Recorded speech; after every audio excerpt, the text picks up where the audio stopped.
Le Seigneur soit avec vous.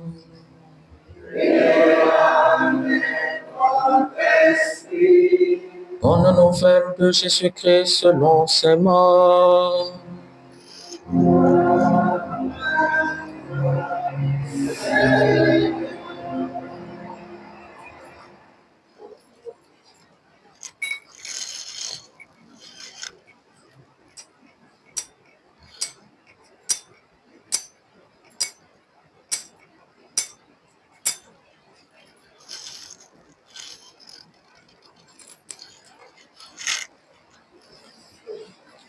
Marc au chapitre 9, le verset 38 à 43, plus le verset 45 et 47 à 48.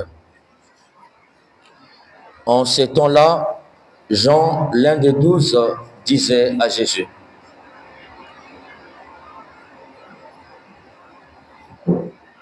Maître, nous avons vu quelqu'un expulser les démons en ton nom, et nous l'avons empêché. Car il n'est pas de ceux qui nous suivent.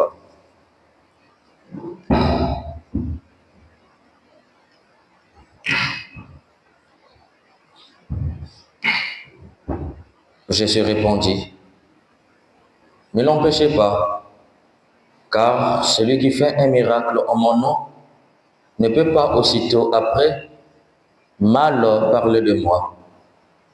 Celui qui n'est pas contre nous est pour nous.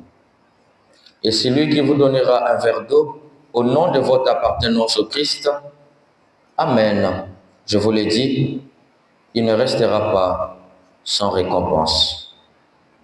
Celui qui est un scandale, une occasion de chute pour un seul de ces petits qui croient en moi, mieux vaudrait pour lui qu'on lui attache au cou une de ces meules que tournent les ânes et qu'on le jette à la mer. Et si ta main est pour toi une occasion de chute, coupe-la. Mieux vaut pour toi entrer manchot dans la vie éternelle que de t'en aller dans la géhenne avec tes deux mains, là où le feu ne s'éteint pas. Si ton pied est pour toi une occasion de chute, coupe-le. Mieux vaut pour toi entrer estropié dans la vie éternelle que de t'en aller dans la géhenne avec tes deux pieds. Si ton œil est pour toi une occasion de chute, arrache-le. Mieux vaut pour toi entrer borgne dans le royaume de Dieu que de t'en aller dans la géhenne avec tes deux yeux, là où le ver ne meurt pas et où le feu ne s'éteint pas.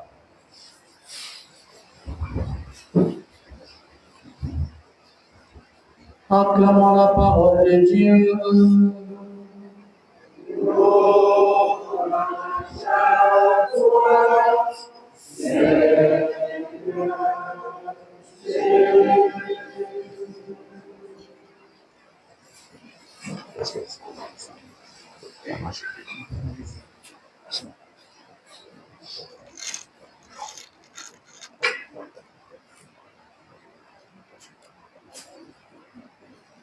Paix et joie.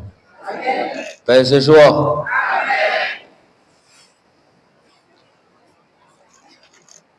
Ces textes que nous venons d'entendre sont choquants. Et je me charge de vous choquer. Dis à ton voisin, tu seras choqué.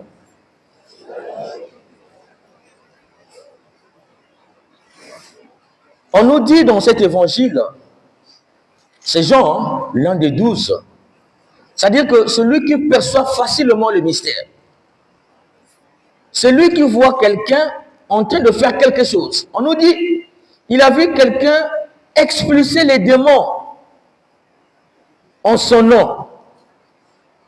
Et qu'est-ce qu'il a fait? Il a empêché le monsieur de continuer. Et Jésus répond, Ne l'empêchez pas, car celui qui fait un miracle en mon nom ne peut pas aussitôt après mal parler de moi. Celui qui n'est pas contre nous est pour nous. Cette petite phrase ou ce petit fragment est porteur d'interprétations fausses aujourd'hui. C'est un fragment dangereux dans le monde actuel. Maître, nous avons vu quelqu'un expulser les démons en ton nom. On ne nous dit pas quel est le nom en question. Il dit seulement en ton nom. Mais nous savons que Jean est celui qui était le premier des apôtres à croire que Jésus est ressuscité. On nous dit, quand il est rentré, il a vu les linges rangés, aussitôt, il a cru. Donc c'est quelqu'un déjà qui percevait quelque chose en Jésus que les autres ne percevaient pas. Alors la vraie question, quel est donc le nom en question? C'est pourquoi tout ce que je peux dire maintenant, tu peux oublier, mais cette petite phrase, ne l'oublie pas. Il y a plus puissant que le nom de Jésus. Dis à ton voisin, il y a plus puissant que le nom de Jésus. Il n'a pas entendu, dis-le bien, il y a plus puissant que le nom de Jésus.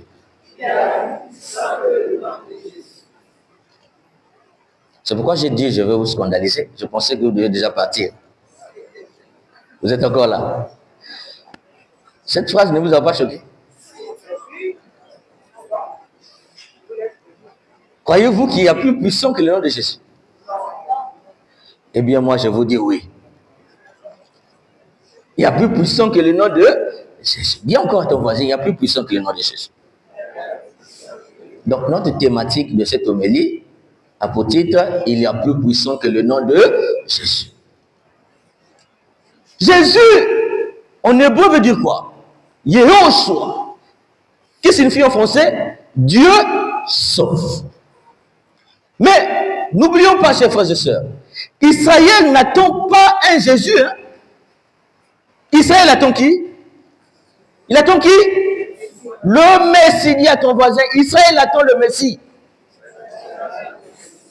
Donc le monde attend le Messie. On n'attend pas Jésus. Le Messie, Messia, veut dire quoi? C'est ce qui a donné en grec Christos, que nous avons traduit en français, le Christ ou le Seigneur. Donc quand tu entends le Seigneur ou le Christ, il faut entendre par là Christos en grec et Messias en hébreu. Mais Messias veut dire quoi? Oint de Dieu. Il est oint par le Père. Pourquoi? Parce que le Père l'envoie dans le monde pour sauver le monde. Donc nous attendons le Messie. Et c'est Jésus qui arrive. Dis à ton voisin, on attendait le Messie, c'est Jésus qui est arrivé. Voilà. On attendait le Messie, le Christ, et c'est Jésus qui est arrivé. C'est Dieu sauf qui arrive. Jésus arrive et il commence à poser des actes pour qu'on puisse le reconnaître comme qui? Comme le Christ. Comme qui? Comme le Messie, comme le Seigneur. Donc tout ce qu'il a fait, c'est pour que nous puissions dire, c'est Jésus et le Christ. Et tout ce qu'on a dit dans les évangiles, jusqu'à l'Apocalypse, ça peut nous amener à croire à une vérité. Jésus est le Christ. Dis à ton voisin, Jésus est le Christ. Pierre le dira, c'est Jésus que vous avez crucifié, le Père l'a ressuscité, c'est lui le Christ. Donc, qu'est-ce que fait le Christ? C'est parce qu'il est mort, il est ressuscité, qu'on reconnaît qu'il est le Christ. Sans la mort, sans la résurrection, Jésus reste un citoyen lambda qui a vécu à une époque donnée. Je vais vous choquer encore. Souvent, on résume Jésus que par des miracles. Mais il y a des gens qui ont fait plus que lui aussi. Quand vous rentrez dans l'Égypte antique, même la Grèce antique, vous entendez des Pythagore, des Thalès, c'est des gens qui faisaient des exploits comme Jésus. Mais quelle est la particularité ou la grandeur de Jésus par rapport à tous ces gens-là? C'est que c'est Jésus, après avoir fait tout cela, il est mort et il est ressuscité. Il est ressuscité. Il faut nous aider là. Même si ce n'est pas Pâques, mais on va nous un peu. Ça, c'est ça.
Le Seigneur est vivant.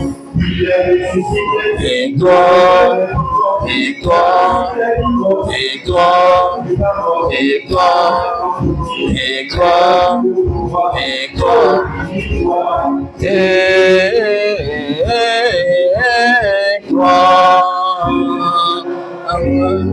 Si tu crois qu'il est vraiment ressuscité, acclame très fort.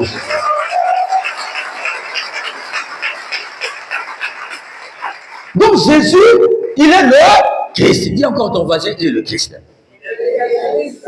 Aussi longtemps qu'il soit devenu le Christ, quelque chose s'est passé. C'est qu'on ne peut plus dire Jésus, il faut joindre Jésus à qui? Au Christ. C'est pourquoi on dit Jésus-Christ. Et entre Jésus et le Christ, il y a un trait d'union. Et le trait d'union, on appelle ça en latin articulus cadentis verstentis, qui veut dire quoi? Le trait qui fait tomber ou fait retenir la dualité de Jésus et du Christ. Donc si tu enlèves le trait d'union, Jésus reste un citoyen lambda. Donc Jésus est inséparable du Christ. Dis à ton voisin, Jésus est inséparable du Christ. C'est pourquoi toutes les doxologies à la messe ont dit par Jésus-Christ. Par Jésus-Christ. Cela veut dire quoi, chers frères et sœurs? Quand tu entends quelqu'un dire Jésus, il ne faut pas penser tout de suite qu'il parle de Jésus-Christ. On nous dit, quelqu'un est en train de chasser au nom. Quel est le nom en question? Pour nous les chrétiens, ce nom-là c'est Jésus-Christ. Dis à ton voisin, c'est Jésus-Christ. Il y a beaucoup des églises, notre ville est remplie des églises là. Partout on parle de Jésus, mais ce n'est pas Jésus-Christ. Ce n'est pas parce que tu as entendu qu'il parle de Jésus là-bas que c'est Jésus-Christ. Aujourd'hui, chers frères et sœurs, pourquoi je dis, c'est une phrase dangereuse. Les gens se réclament de Jésus, mais ils ne se réclament pas de Jésus-Christ. Ils croient en Jésus, mais ils ne croient pas en Jésus-Christ. Cela veut dire quoi? Votre Jésus là est suspect, dis à ton voisin, leur Jésus là est suspect. Donc comme j'ai dit, il y a plus puissant que le nom de Jésus. Qu'est-ce qui est plus puissant que le nom de Jésus? C'est Jésus-Christ. Dis à ton voisin, Jésus-Christ est plus puissant que Jésus. Donc quand je fais quelque chose au nom de Jésus-Christ, là je dis ma foi, que je crois que cet homme, il est ressuscité pour moi, il est ressuscité pour mon salut, il est ressuscité pour ma réussite, il est ressuscité pour ma santé, il est ressuscité pour ma santé financière, il est ressuscité pour que je puisse avoir le salut. C'est une confession de foi lorsque je dis au nom de Jésus-Christ. Mais si je m'arrête à Jésus, je suis en train de confesser un homme que je ne sais pas si c'est vraiment Jésus-Christ. Un jour comme cela, je reçois quelqu'un qui était dans ce monde-là, le monde de la nuit. Ils avaient décidé de faire des rituels pour trafiquer ce qu'on appelle les faux billets. Peut-être que je vous ai dit ça. Donc, ils voulaient trafiquer les dollars. Pour ne pas qu'ils soient arrêtés, donc il fallait augmenter en grade dans la machine. Et il partait dans le temple, selon son explication, parce qu'il est venu me voir et il m'expliquait. Il partait dans un temple quelque part, et dans ce temple-là, les gens viennent prier de la même façon que vous êtes venus prier. Et dans ce temple-là, il y a un prêtre. Et dans ce temple-là, on invoque Satan. Ce n'est pas encore choquant. Là où c'est choquant, c'est que pour l'histoire, on lui a donné un rituel de prendre les pigeons et d'aller dans le marché et de jeter les pigeons pour qu'il puisse réussir son rituel et puis trafiquer et ne pas être arrêté. Quand il a pris les pigeons là, il est parti au marché, il sort les pigeons du sac, les pigeons sont morts. Dis à ton voisin, Satan est un éternel escroc. Quand il revient là-bas pour dire les pigeons sont morts, Et voilà ce qu'on lui dit. Comme tu n'as pas réussi à ton rituel, il faut sacrifier quelqu'un. C'est maintenant la cause qui l'a poussé à faire quoi? À courir à l'église, aller voir le prêtre. Sans ça, il n'allait pas venir. Maintenant, il me dit, ce qu'il a marqué là-bas, chaque fois qu'ils font les invocations de Satan, avant qu'il n'apparaisse, ils font le Notre Père. Notre Père qui est aux cieux, que ton nom soit, comme nous disons à la messe, car c'est à toi qu'appartiennent le règne, la puissance et la gloire pour le siècle des siècles. Amen. Et les gars apparaissent. Et il me dit, donc là-bas aussi, on peut dire la prière de notre Père, et puis Satan apparaît. Comment est-ce que je comprends ça? Ça veut dire quoi? Il récite cette prière avec une autre intention. Le Père qui dit dans le Notre Père, ce n'est pas le Père de Jésus, le Père devient qui? Donc tous ceux qui disent au nom du Père, il ne faut jamais croire qu'il s'agit du Père de Jésus. Dis à ton voisin, ce n'est pas le Père de Jésus. Attention, dis à ton voisin, attention. Ce n'est pas parce que tu as entendu oh, au nom du Père, au nom de Jésus que c'est Jésus. Parce que leur Père aussi s'appelle le Père du ciel et de la terre. Ils confessent ce monsieur-là comme leur papa. Et ils confessent aussi ceux qui sont avec le ministre de Satan comme leur Jésus. Il est arrivé plusieurs fois que dans l'exorcisme, je rencontre un démon qui s'appelle le Christ. Je rencontre dans l'exorcisme des démons qui s'appellent Marie, qui s'appellent David. Pourquoi ils prennent ce nom-là?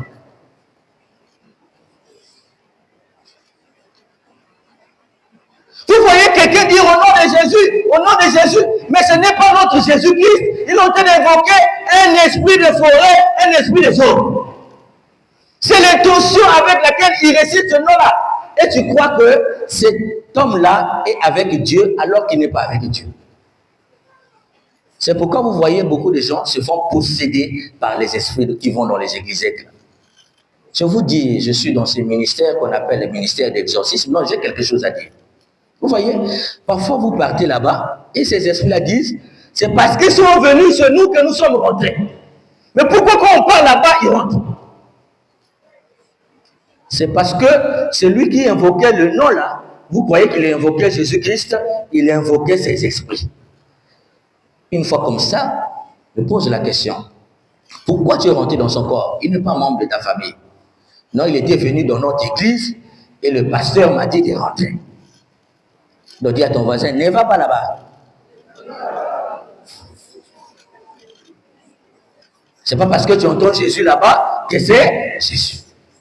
Une fois, on me prend encore pour aller bénir une maison. J'arrive là-bas pour bénir la maison, je bénis la maison et je constate que dans les murs, c'est rempli de designs. Et ces designs-là, à l'intérieur des designs, ce sont des pentacles.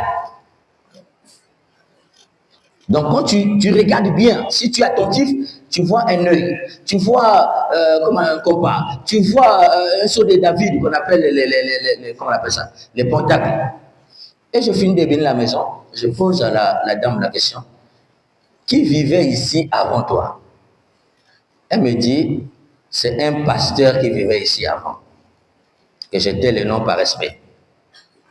Et elle me dit, le pasteur m'a pris comme sa petite soeur et m'a fait rentrer ici pour ne pas que je puisse payer la caution. Qu'est-ce qui se passe? Donc je peux continuer à payer chaque mois, mais quand je trouve une partie, je rembourse ça caution. Et c'est ça, c'est pas un acte de générosité. Et c'est pas bien ce qu'il a fait. Mais quelle est l'intention derrière? Vous savez quelle est l'intention? À travers ces signaux qu'il a mis dans la chambre là, dans sa maison, il peut détruire la femme.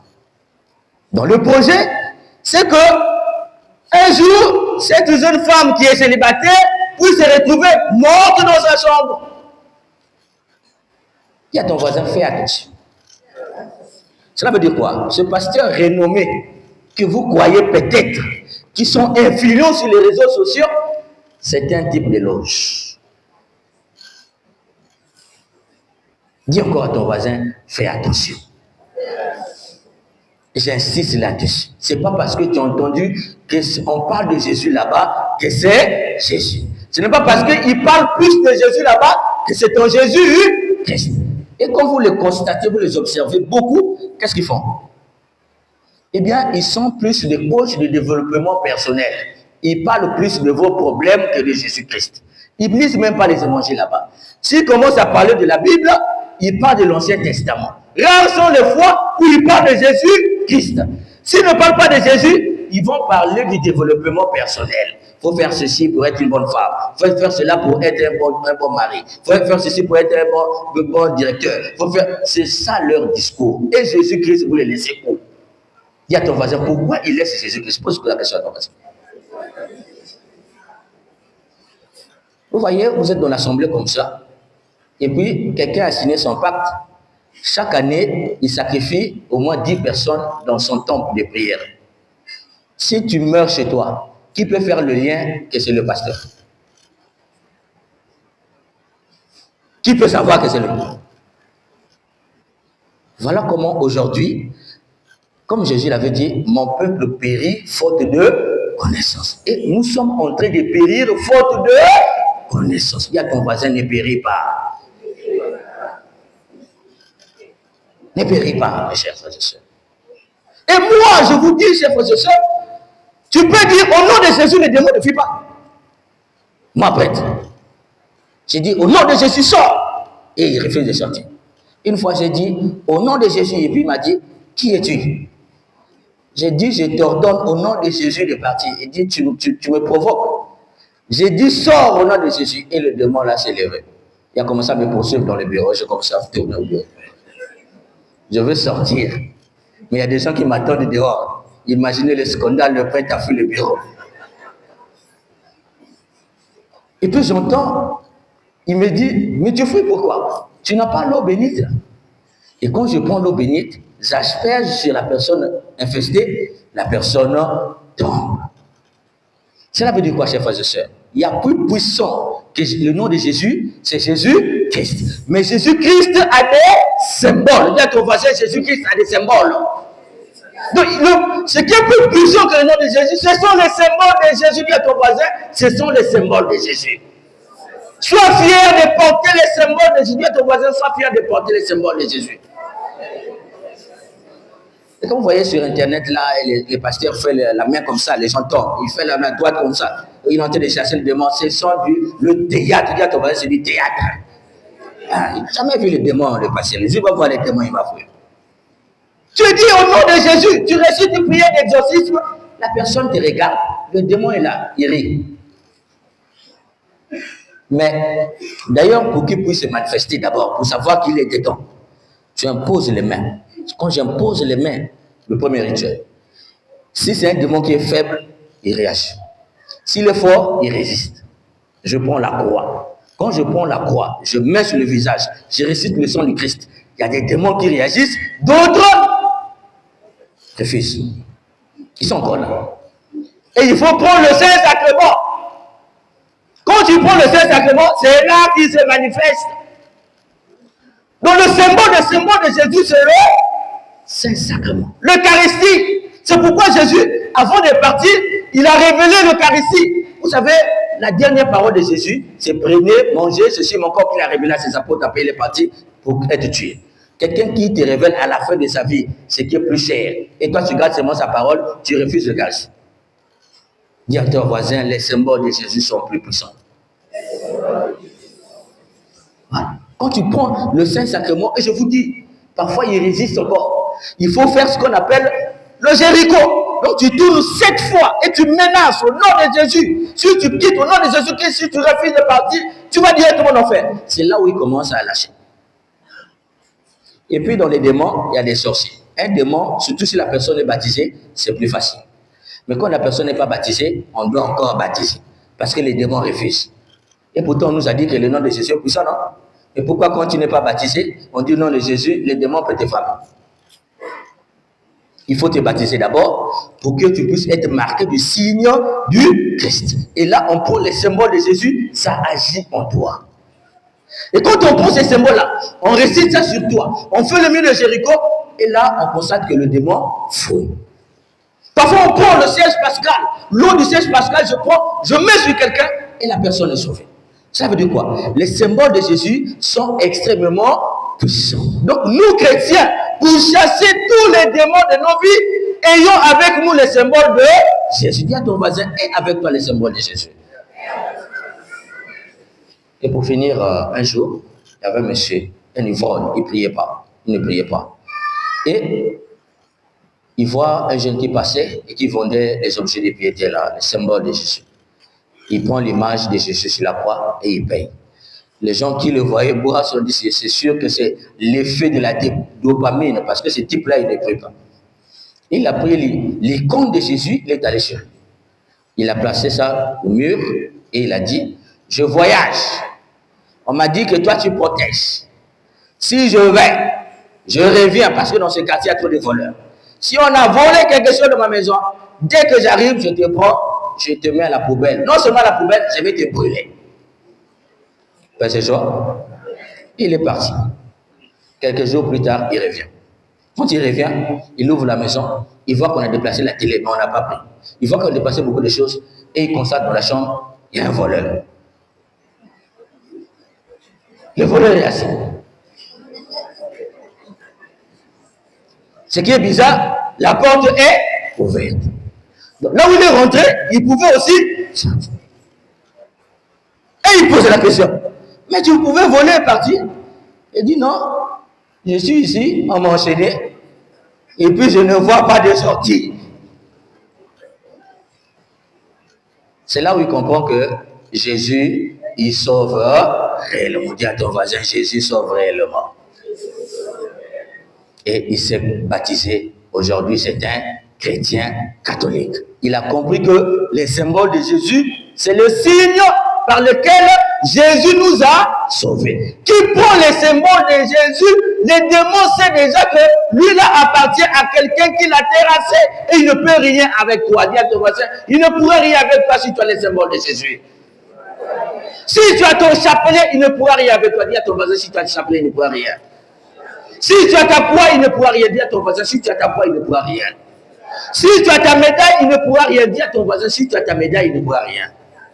Demandons à l'Esprit Saint, chef professeur, d'entrer dans cette intelligence, de comprendre que si nous avons les symboles de Jésus avec nous, nous avons ce qui est plus puissant que le nom de Jésus, c'est la présence efficace de Jésus et nous pouvons terrasser et chasser tous les démons de nos vies. Qui nous fasse rentrer dans cette sagesse au nom du Père et du Fils et du Saint-Esprit. Amen.